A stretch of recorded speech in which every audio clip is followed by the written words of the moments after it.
in Texem and we are gonna talk about ecological cars. Follow me. We are with Jaime Echeverria.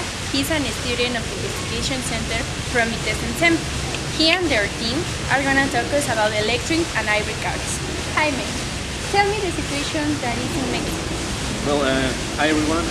In Mexico, we are in the top spots of Latin America regarding the deaths by pollution. That's why our country is searching for several solutions to avoid this problem. Some solutions that they can tell is sharing their car, cycling, walking, but here in our school we thought of a different solution using hybrid and electric cars. Okay, what else can you tell me about it? Well, if you want, we can go with some friends that can explain you better. Okay, fine. Well, here's the lab where Alba and Julian are working on our proposals. Hello, Julian and Alba. Hi. Jaime told me that you are working on some proposals to solve the problem of the ecological cars in Mexico.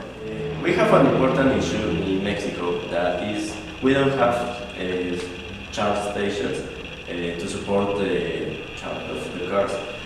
We propose to put in the malls, for example, 3 stations to charge the cars, and on the highway, every 60 kilometers, put another station to charge and support this car.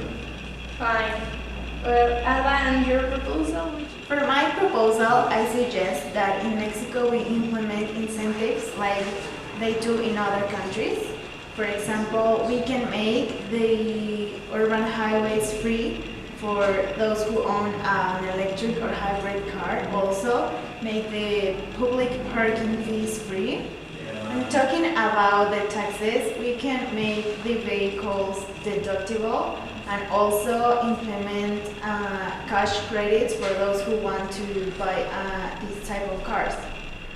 That sounds good, guys. But do you have some disadvantage of that on your proposal?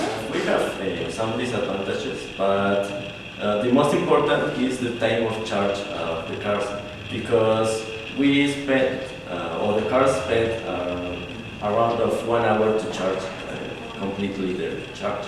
For my proposal, I think that one of the disadvantages is that maybe these incentives are more interesting for the people in Mexico, but I think that it's still too expensive to buy a car for the economical part of this country.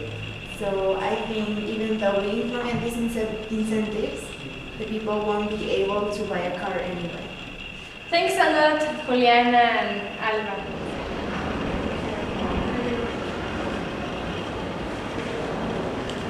Finally, here's Mariana. She's studying international businesses. You can ask her some of your questions. Hello, Mariana. Hi. My colleague and me want to know which are the tendencies and the economy of a Mexican family in Mexico to achieve the goal that your partners Alba and Julian told me. Of course, I have been researching some kinds of trends in Mexico, cooperation agreements signed by the Federal Electricity Commission with the Mexican Association of the Automotive Industry for the regulating of CO emissions. Also, Nissan and BMW will construct over 150 charging stations in Mexico with government support and infrastructure and private initiative. That sounds good. But what can you tell me about a Mexican family that wants to buy an electric car? Well, to answer this question, I want to show you the income for a Mexican family, that is 41,263 pesos per trimester. That's the income, and if you can buy a Nissan Leaf that is an electric car, your income as an average Mexican family per trimester will get 240.3 trimesters to complete the cost of the car. Mexico is a country that is on the way. Mexico needs to work on ecological cars, to invest from the private and the government. Also these, the proposals that we have heard today attempt to achieve that. Thank you for the time.